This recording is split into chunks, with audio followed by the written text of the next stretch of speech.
So இந்த வீடு வந்து இப்போ பார்த்துருப்பீங்க, அது வந்து $500 per வீக்குக்கு கேட்குறாங்க. ஸோ ஸ்டேஷனுக்கிட்ட இருக்கா, பட் வீடு வேர்த்தா, மெயின்டெனன்ஸ் என்ன மாதிரி இருக்குது. ஸோ நீங்கள் வெளி பேட்டர்ன் வந்து சேஞ்ச் பண்ண போகிறீங்கன்னு சொன்னால் கவுன்சில்கிட்ட பெர்மிஷன் வாங்க வேண்டியிருக்கு. ஸோ இந்த வீடியோவில் வந்து நான் ரெண்ட் பற்றி ஆஸ்திரேலியாவில் ரெண்ட் என்ன மாதிரி போகுதுன்னு தான் சொல்லி தான் பார்க்க போகிறேன் மெயினாக. அதுவும் மெயினாக வந்து சிட்னியில் நான் வந்து புதுசில் என்னென்னு சொன்னால் எனக்கு இப்போது ரெண்ட் பார்க்க வேண்டிய தேவை இருந்ததால் சரி ஓகே உங்களுக்கு வந்து அப்படியே காட்டி நான் வந்து உங்களுக்கு ஒரு ஐடியா இருக்குன்னு சொல்லி தான் இந்த வீடியோ எடுக்கிறேன்.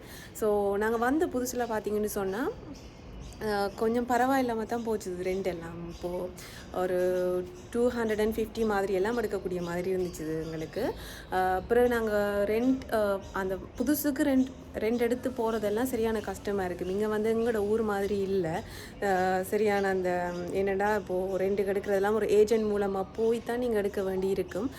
ஓனர்ஸை வந்து நீங்கள் டிரெக்டாக கண்டெக்ட் பண்ணக்கூடிய மாதிரி இருக்காது. ஸோ அதனால் வந்து கஷ்டமாக இருக்கும். நிறைய பாலிசிஸ் மற்ற அப்ளிகேஷன் ப்ராசஸ் அண்ட் எல்லாம் சரியான லாங் ப்ராசஸாக இருக்கும். ஸோ இது நாங்கள் வந்து ஃபஸ்ட் டைம் எடுக்கும்போது ஒரு குறைஞ்சதே பார்த்திங்கன்னு சொன்னால் ஒரு $300 தான் இருந்துச்சு per வீக். இங்கே வந்து வீக்லி தான் வந்து பார்ப்பாங்க, வீக்லி எவ்வளோன்னு சொல்லி தான் பார்ப்பாங்க. ஸோ per வீக்குக்கு வந்து $300 மாதிரி இருந்துச்சு மினிமமாக போனது அப்போ. ஸோ இப்போ பார்த்திங்கன்னு சொன்னால் அதே சரியான குறைவுன்னு தான் சொல்லலாம். ஏன்னு சொன்னால் இப்போ வந்து மினிமம் $400 போகுது per வீக்குக்கு.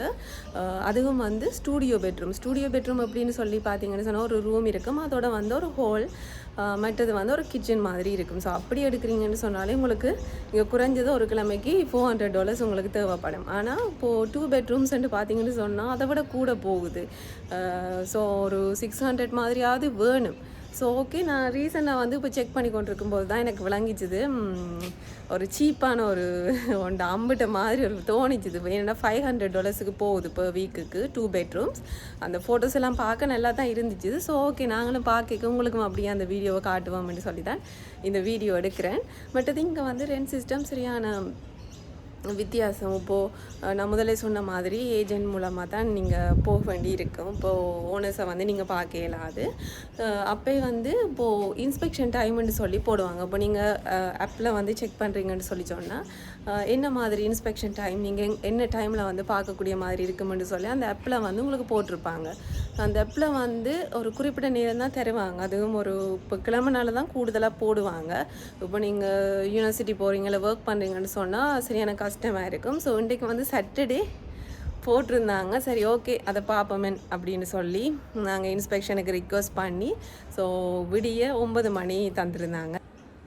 ஸோ அந்த $500க்கு அந்த வீடு வந்து வேர்த்தா இல்லையான்னு சொல்லி இந்த வீடியோவில் பார்ப்போம். அது மட்டும் இல்லாமல் அந்த வீடு எங்களுக்கு பிடிச்சிருந்துச்சு, சப்போஸ் எங்களுக்கு பிடிச்சிருந்துச்சுன்னு சொன்னால் அதில் வந்து நாங்கள் ஏஜென்ட்டுக்கு அப்ளிகேஷன் ஃபார்ம் வந்து ஃபில் பண்ண வேண்டி இருக்கும். பட் அது வந்து காம்படிஷன் கூட. ஏன்னு சொன்னால் நாங்கள் லாஸ்ட் இயர் போய் வீடு பார்த்தப்போவே ஒரு 100க்கு கிட்ட வந்திருந்தாங்க ஆக்கள். அந்தளத்துக்கு காம்படிஷன் கூட.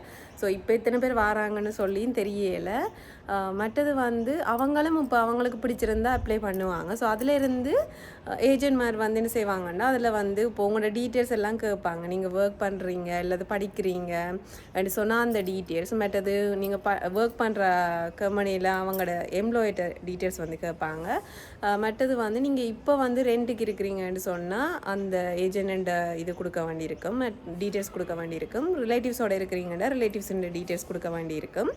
மற்றது என்ன ரீசனுக்காக நீங்கள் சேஞ்ச் பண்ணுறீங்கன்னு சொல்லியும் கொடுக்க வேண்டியிருக்கும். ஸோ இது எல்லாத்தையுமே வந்து அவங்க செக் பண்ணுவாங்க. செக் பண்ணிவிட்டு அதிலேருந்து ஃபில்டர் பண்ணி எடுத்த அப்ளிகேஷன்ஸை வந்து ஓனர்கிட்ட கொடுப்பாங்க. ஸோ ஓனர் வந்து அதிலேருந்து ஒன்றை செலக்ட் பண்ணுவார். அப்படி செலக்ட் பண்ணினா தான் அந்த வீடு உங்களுக்கு கிடைக்கும். ஸோ இது வந்து சரியான காம்படிஷன் கூட. வீடு எடுக்கிறதுன்றது சரியான கஷ்டம்.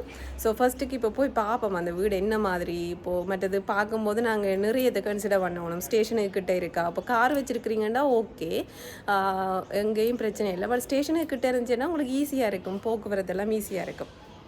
ஸோ ஸ்டேஷனுக்கிட்ட இருக்கா, மற்ற வீடு வேர்த்தா, மெயின்டெனன்ஸ் என்ன மாதிரி இருக்குது. ஸோ இப்படியெல்லாம் நிறைய விஷயம் பார்க்கணும். ஸோ வாங்க இந்த வீடியோவில் பார்ப்போம். ஸோ இதுதான் வந்து நாங்கள் பார்க்க வந்த வீடு. இங்கே பார்த்தீங்கன்னா தெரியும், எல்லா வீடுமே ஒரே மாதிரி பேட்டர்ன்லேயே இருக்கும். ஸோ நீங்கள் வெளி பேட்டர்ன் வந்து சேஞ்ச் பண்ண போகிறீங்கன்னு சொன்னால் கவுன்சில்கிட்ட பெர்மிஷன் வாங்க வேண்டி இருக்கும். நீங்கள் உங்களோட பாட்டுக்கு சேஞ்ச் பண்ணிடலாது. உள்ளுக்க வந்து நீங்கள் எப்படியும் சேஞ்ச் பண்ணி கொள்ளலாம். ஸோ இது வந்து கிச்சன் வந்து புதுசாக அமைச்சிருக்கிற மாதிரி தான் தெரியுது, நீட்டாக இருக்குது. இது ஸ்டோர் ரூமும் வச்சுருக்காங்க கிச்சனுக்கு பக்கத்தில். இப்போ தான் எல்லாம் புதுசாக எல்லாம் செஞ்சு கொண்டிருக்கிறாங்க போல். இங்கே வந்து நிறைய பேர் வந்து பார்த்துட்ருக்குறாங்க, பார்க்கவே தெரியுது. ஸோ இது வந்து ஹால். மற்றதாங்கால 2 ரூம் இருக்குது. பார்த்தீங்கன்னா கீழே வந்து கார்பெட் வந்து போட்டிருக்காங்க. இங்கே வந்து கூட டிம்பர், மார்பிள் இல்லாட்டி வந்து கார்பெட், இந்த 3 தான் கூடுதலாக எல்லா வீட்லேயுமே இருக்கும். டிம்பர் மற்ற கார்பெட் யூஸ் பண்ணுறதுக்கு காரணம் வந்து குளிர்காலத்தில் வந்து மார்பிள் சரியான குளிராக இருக்கும். ஸோ அதால் தான் சில பேர் வந்து டிம்பர் அல்லது வந்து கார்பெட் வந்து விரும்புவாங்க. மாதிரி ஏசியும் வந்து காமனாக பார்ப்பாங்க. என்னென்னா இங்கே குளிர்காலத்தில் சிலது ஹீட்டர் பாவிக்க வேண்டி இருக்கும். ஸோ அதுக்கு ஏசி அந்த ஹீட்டர் ரெண்டுமே பாவிக்க மாதிரியான செட்டப்பில் இருக்கும். ஸோ அதுவும் இங்கே இல்லை. இது வந்து ஒரு ரூம், வெளி வியூவும் தெரிகிற மாதிரி தான் இருக்குது, நல்லா இருக்குது. இங்கே வந்து இப்படி தான் செட்டப் பண்ணி வச்சுருப்பாங்க நாங்கள் கபர்ட் மாதிரி. ட்ரெஸ்ஸஸ் வந்து நாங்கள் வச்சிருக்கிறதுக்கு.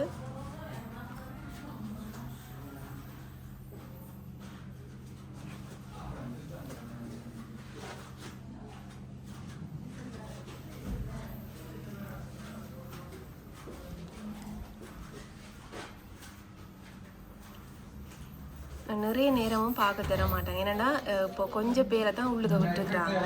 ஸோ கீழே வந்து நிறைய பேர் நிற்கிறாங்க. ஸோ ஒரு கொஞ்சம் பேரை தான் உள்ளுக்க விடுறதால எங்களுக்கு அந்த குறிப்பிட்ட டைமுக்குள்ளே எல்லாம் பார்த்துட்டு வந்துடணும். இது வந்து வாஷ்ரூம். ஸோ இதெல்லாம் நீட்டாக தான் இருக்குது. 1 வீக்குக்கு வந்து $500 பார்த்தா ஸ்ரீலங்கன் ரூபிக்கு கிட்டத்தட்ட 1 lakh அப்படி வரும். ஸோ வந்து 1 மந்த்துக்கு வந்து 4 lakhs அப்படி பே பண்ணுற மாதிரி வருது. ஸோ இங்கே வந்து லிஃப்ட் இல்லை. ஸோ கீழே வந்துட்டோம். இப்போது மக்கள் வந்து ஒன்று தான் இருக்கிறாங்க. ஸோ இது வழி இல்லை. இங்கே வந்து மெயின்டெனன்ஸ் இல்லை, செக்யூரிட்டி இல்லை. ஸோ எல்லாம் வந்து நாங்கள் தான் பார்க்க வேண்டியிருக்கோம். ஸோ இந்த வீடு வந்து இப்போ பார்த்துருப்பீங்க, அது வந்து $500 per வீக்குக்கு கேட்குறாங்க. ஸோ எனக்கு வேர்த்தான்னு தெரியலை. ஆனால் இதை விட ப்ரைஸியாக தான் போகுது. 2 bedrooms இங்கே சிட்னியில் மெயினாக வந்து கூட தான் போகுது. இது வந்து மெயின்டெனன்ஸ் இல்லாதால, மற்றது வந்து செக்யூரிட்டி இல்லாதால 500க்கு கேட்குறாங்கன்னு நினைக்கிறேன். மற்றபடி உள்ளுக்கு எல்லாம் ஸ்பேசியஸாக நல்லா தான் இருந்துச்சுது.